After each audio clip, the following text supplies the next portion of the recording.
Green's four കേരളയുടെ പുതിയൊരു വീഡിയോയിലേക്ക് സ്വാഗതം. റേഷൻ കാർഡുള്ളവർ അറിഞ്ഞിരിക്കേണ്ട വളരെ പ്രധാനപ്പെട്ട 3 അറിയിപ്പുകളാണ് നിങ്ങളുമായി ഇന്ന് ഷെയർ ചെയ്യുന്നത്. ചാനൽ ആദ്യമായി കാണുന്നവർ സബ്സ്ക്രൈബ് ചെയ്യുവാനും വീഡിയോ ഇഷ്ടമായ ലൈക്ക് ചെയ്യുവാനും മറക്കാതിരിക്കുക. റേഷൻ വിതരണത്തിൽ കേന്ദ്ര സർക്കാർ ഈ വർഷം മാറ്റങ്ങൾ കൊണ്ടുവരികയാണ്.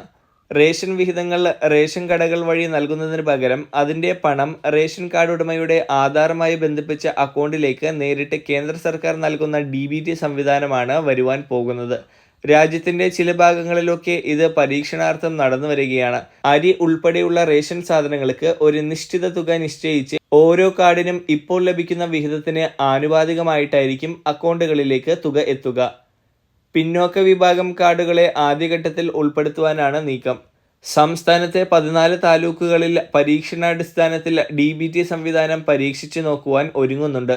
എന്നാൽ ഇത് സംസ്ഥാനത്തെ റേഷൻ വിതരണത്തെ മൊത്തം തകർക്കുമെന്ന് ചൂണ്ടിക്കാട്ടി റേഷൻ വ്യാപാരി സംഘടനകൾ ശക്തമായി രംഗത്ത് വന്നിട്ടുണ്ട്. എന്തായാലും വരും ദിവസങ്ങളിൽ തന്നെ ഈ പദ്ധതിയുടെ വ്യക്തമായ അറിയിപ്പുകൾ കേന്ദ്ര സംസ്ഥാന സർക്കാരുകളുടെ ഭാഗത്തു നിന്നും ഉണ്ടാകുന്നതാണ്.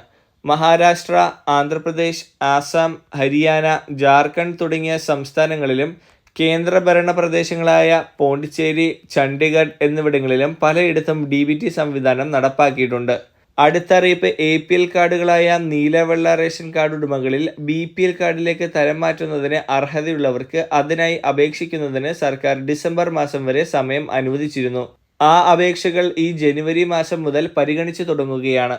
അപേക്ഷകരിൽ അർഹതയുള്ളവരെ BPL പിങ്ക് കാർഡിലേക്ക് മാറ്റുമ്പോൾ അറിയിപ്പുകൾ ലഭിക്കുന്നതായിരിക്കും. BPL കാർഡായി മാറ്റപ്പെടുന്നതോടെ തന്നെ സർക്കാരിന്റെ സൗജന്യ റേഷൻ ഉൾപ്പെടെയുള്ള ആനുകൂല്യങ്ങൾ പിന്നീട് നമുക്ക് എല്ലാ മാസങ്ങളിലും ലഭിക്കുന്നതായിരിക്കും. BPL കാർഡിലേക്ക് മാറ്റുവാൻ അപേക്ഷ വെച്ചവർ ഇക്കാര്യം മനസ്സിലാക്കി വെക്കുക. വളരെ പ്രധാനപ്പെട്ട ഈ ഒരു ഇൻഫർമേഷൻ നിങ്ങൾ മറ്റുള്ളവരിലേക്ക് കൂടി ഷെയർ ചെയ്യുക. പുതിയൊരു വീഡിയോയുമായി വീണ്ടും കാണാം.